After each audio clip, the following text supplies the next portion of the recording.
परिचय। हे रश्मि, मधुमक्खी के छत्तों में उन छेदों को देखो। हाँ, मधुमक्खियाँ कितने सुंदर छत्ते बनाती हैं। क्या तुमने उन छत्तों पर ध्यान दिया है? वे एक प्रतिरूप में हैं। हाँ, वे एक प्रतिरूप में हैं। प्रकृति में हम बहुत सी चीजों में प्रतिरूप प्राप्त कर सकते हैं। चीजें जैसे? जैसे पाइन कोन। वाह, मैंने पहले कभी इस प्रतिरूप पर ध्यान नहीं दिया था। हमारे गणित के अध्यापक ने हमें इनमें से एक प्रतिरूप के बारे में पढ़ाया था, जो उत्तरोत्तर पद अपने से पहले के पदों में एक निश्चित संख्या जोड़ने से प्राप्त होते हैं। ये मजेदार है। मैं भी ऐसे प्रतिरूपों के बारे में जानना चाहती हूँ। ठीक है, तो आओ मैं तुम्हें इसके बारे में विस्तार से बताता हूं। उद्देश्य। इस पाठ के अंत में आप निम्न करने में सक्षम हो जाएंगे: समांतर श्रेणी की व्याख्या करना, पदों और सार्वअंतर को परिभाषित करना, समांतर श्रेणी का व्यापक रूप लिखना, समांतर श्रेणी का nवां पद ज्ञात करना, दी गई समांतर श्रेणी के प्रथम n पदों का योग ज्ञात करना, समांतर श्रेणी से संबंधित उदाहरणों को हल करना।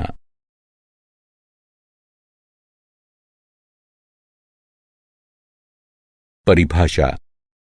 प्रकृति में बहुत सी वस्तुएं एक प्रतिरूप का अनुसरण करती हैं, जैसे सूरजमुखी के फूल की पंखुड़ियां, कैक्टस पर पाए जाने वाले प्रतिरूप इत्यादि। समांतर श्रेणी इस प्रकार के प्रतिरूपों का अध्ययन है। समांतर श्रेणी को समांतर श्रृंखला भी कहा जा सकता है। समांतर श्रेणी के बारे में बात करने से पहले आइए जान लें कि श्रृंखला क्या होती है। श्रृंखला उन संख्याओं का समूह होती है जो एक निश्चित प्रारूप का अनुसरण करते हैं। हम श्रृंखला की प्रत्येक संख्या को पद कहते हैं। श्रृंखला के इन उदाहरणों को देखिए। यह पहला पद है, यह दूसरा पद है, यह तीसरा पद है, और इसी तरह आगे भी। एक समांतर श्रेणी संख्याओं की एक ऐसी सूची है जिसमें प्रत्येक पद अपने पहले पद के अतिरिक्त अपने पद में एक निश्चित संख्या जोड़ने पर प्राप्त होता है। यह निश्चित संख्या AP का सार्वअंतर कहलाती है। इस श्रृंखला को देखिए। हम देख सकते हैं कि यहां सार्वअंतर 3 है। व्यापक रूप से हम एक समांतर श्रृंखला को निम्न प्रकार लिख सकते हैं, जहां A पहला पद है और D पदों के बीच का अंतर, जिसे सार्वअंतर कहते हैं। इस उदाहरण को देखो। हम देख सकते हैं कि इस श्रृंखला में प्रत्येक पद में 3 का अंतर है, अतः 1 बराबर 1 यानी पहला पद, और D बराबर 3 यानी पदों के बीच सार्वअंतर। A और D के प्रयोग से श्रृंखला का निर्माण करें। हम जानते हैं कि AP A जमा D, A जमा 2D, A जमा 3D आदि है। A और D का मान रखने पर हमें प्राप्त होता है 1 जमा 3, 1 जमा 2 गुणा 3, 1 जमा 3 गुणा 3 आदि, जिससे श्रृंखला 1, 4, 7, 10 आदि प्राप्त होती है। समांतर श्रेणियां 2 प्रकार की होती हैं: परिमित समांतर श्रेणियां और अपरिमित समांतर श्रेणियां। वह समांतर श्रेणी जिसमें पदों की संख्या परिमित होती है या जिसमें एक अंतिम पद होता है, उसे परिमित समांतर श्रेणी कहते हैं। और समांतर श्रेणी जिसमें पदों की संख्या अपरिमित होती है या जिसमें कोई अंतिम पद नहीं होता, उसे अपरिमित समांतर श्रेणी कहते हैं। यहां अपरिमित समांतर श्रेणियों के कुछ उदाहरण हैं। अब इस श्रृंखला को देखिए। क्या आप सार्व अंतर बता सकते हैं? हां, आप सही हैं। इसका सार्व अंतर ऋण 3 है। सामान्यतः एक AP, A1, A2 आदि के लिए हमारे पास एक D बराबर AK जमा 1 ऋण AK होता है, जहां AK जमा 1 और AK क्रमशः K जमा 1वां और Kवां पद होते हैं।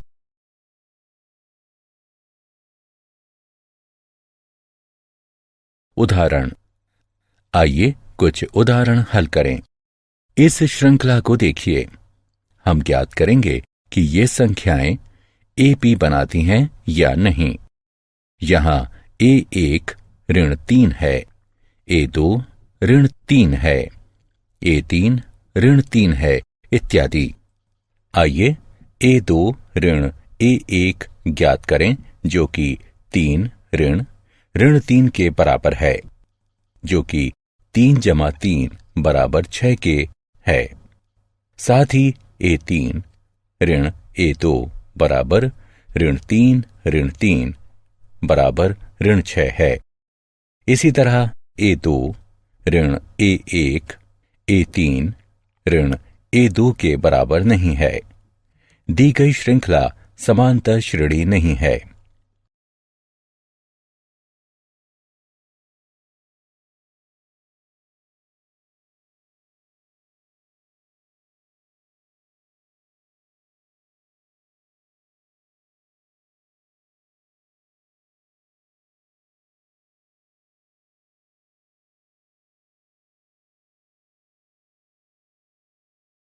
एक AP का nवां पद। यदि एक समांतर श्रेणी का पहला पद A1 है और उत्तरोत्तर पदों का सार्व अंतर D है, तो श्रृंखला का nवां पद निम्नलिखित होगा। हम जानते हैं कि इसे AP का व्यापक पद AN कहते हैं। यदि AP में M पद हैं, तो AM अंतिम पद को निरूपित करता है, जिसे कई बार L से भी निरूपित करते हैं। आइए अब nवां पद के सूत्र के प्रयोग से दी गई AP का 8वां पद ज्ञात करें। यहां A बराबर 2, D बराबर 7, घटा 2 बराबर 5 और N बराबर 8 है।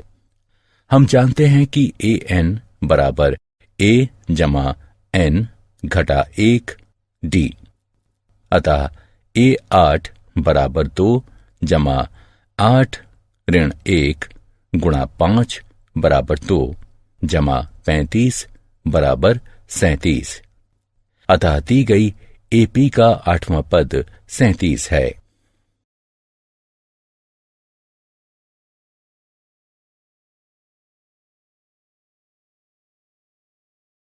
उदाहरण।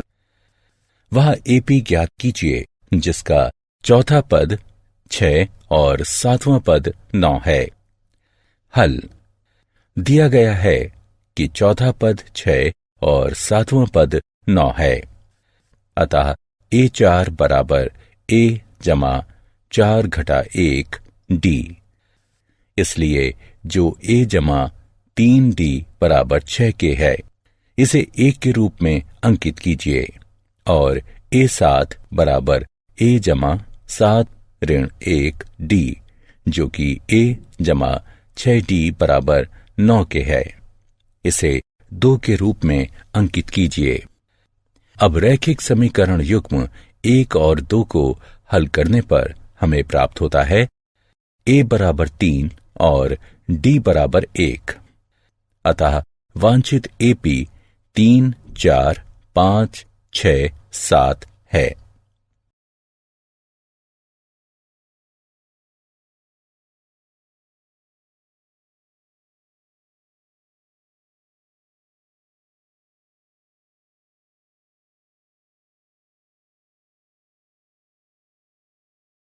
AP के प्रथम n पदों का योग। हम जानते हैं कि AP का nवां पद AN बराबर A1 जमा n ऋण 1 D होता है।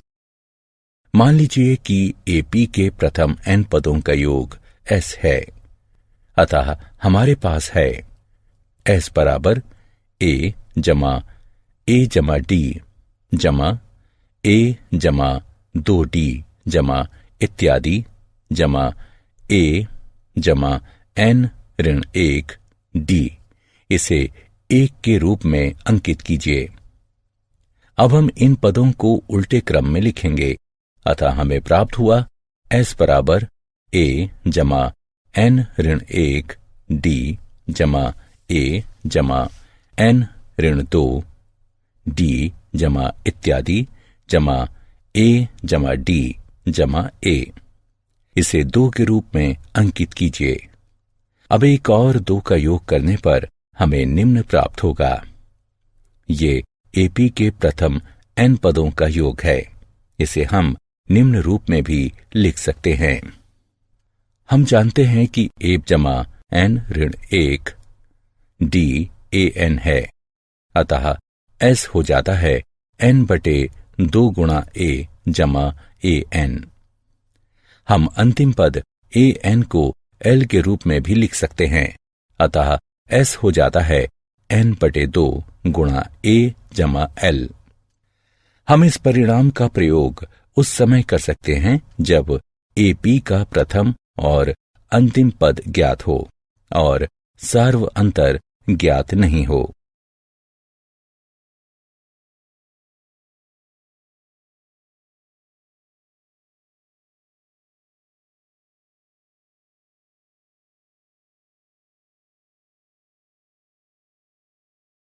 उदाहरण AP बराबर 2, 4, 6 इत्यादि के प्रथम 40 पदों का योग ज्ञात कीजिए। हम देख सकते हैं कि दी गई श्रेणी AP है, जिसका प्रथम पद A बराबर 2 और सार्व अंतर D बराबर 2 है। हमें प्रथम 40 पदों का योग ज्ञात करना है, अतः n बराबर 40। हम जानते हैं कि S बराबर n बटे 2 2A जमा n ऋण 1 D, अतः S 40 बराबर 40 2 गुणा 2 जमा 40 ऋण 1 2 बटे 2, जो कि 20 4 जमा 78 बराबर 1640 के बराबर है। अतः AP के प्रथम 40 पदों का योग 1640 है। प्रथम 1000 धनात्मक पूर्णांकों का योग ज्ञात कीजिए। मान लीजिए कि S बराबर 1 जमा 2 जमा 3 जमा इत्यादि जमा 1000। AP के प्रथम n पदों के योग का सूत्र प्रयोग करने से हमें निम्न प्राप्त होगा और n का मान रखने पर निम्न। यह 500 गुणन 1001 के बराबर है, जो कि 500,500 होता है। अतः प्रथम 1000 धनात्मक पूर्णांकों का योग 500,500 है।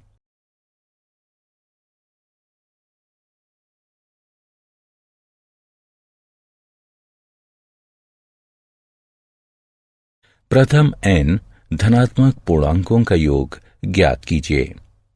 मान लीजिए कि Sn बराबर 1 जमा 2 जमा 3 जमा इत्यादि जमा n। हम देख सकते हैं कि A बराबर 1 और अंतिम पद Ln है, अतः सूत्र Sn बराबर n बटे 2 गुणा A जमा L का प्रयोग करते हुए हमें निम्न प्राप्त होगा। अतः प्रथम n धनात्मक पूर्णांकों का योग Sn बराबर n गुणा n जमा 1 बटे 2 होगा।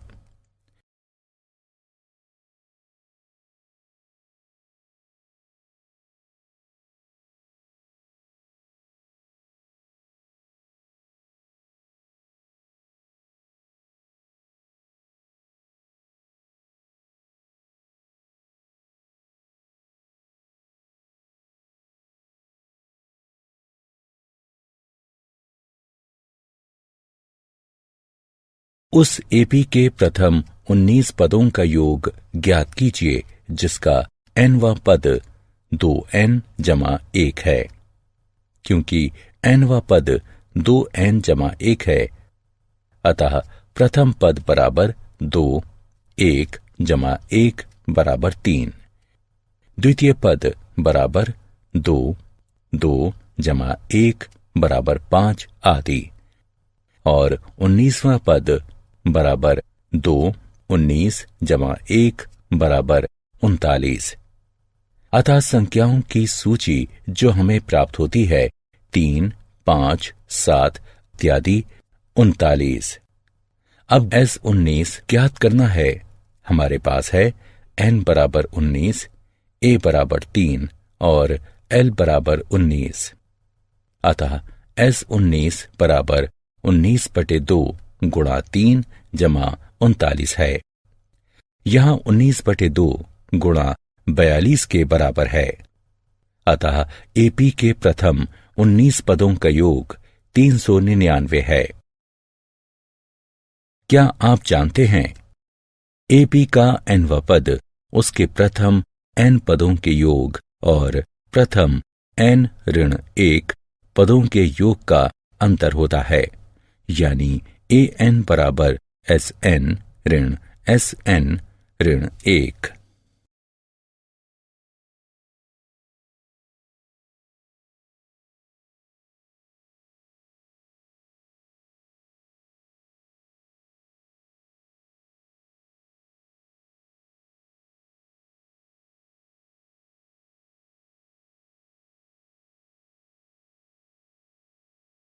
सारांश। आइए हमने जो कुछ सीखा है उसे संक्षेप में दोहराएं। एक समांतर श्रेणी संख्याओं की एक ऐसी सूची है जिसमें प्रत्येक पद अपने पहले पद के अतिरिक्त अपने पद में एक निश्चित संख्या जोड़ने पर प्राप्त होता है। निश्चित संख्या d को सार्व अंतर कहते हैं। एपी का व्यापक रूप a जमा d, a जमा 2d, a जमा 3d आदि होता है।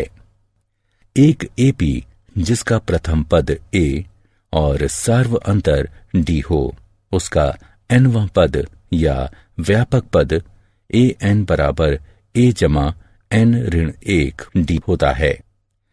एपी के प्रथम n पदों का योग निम्न होता है।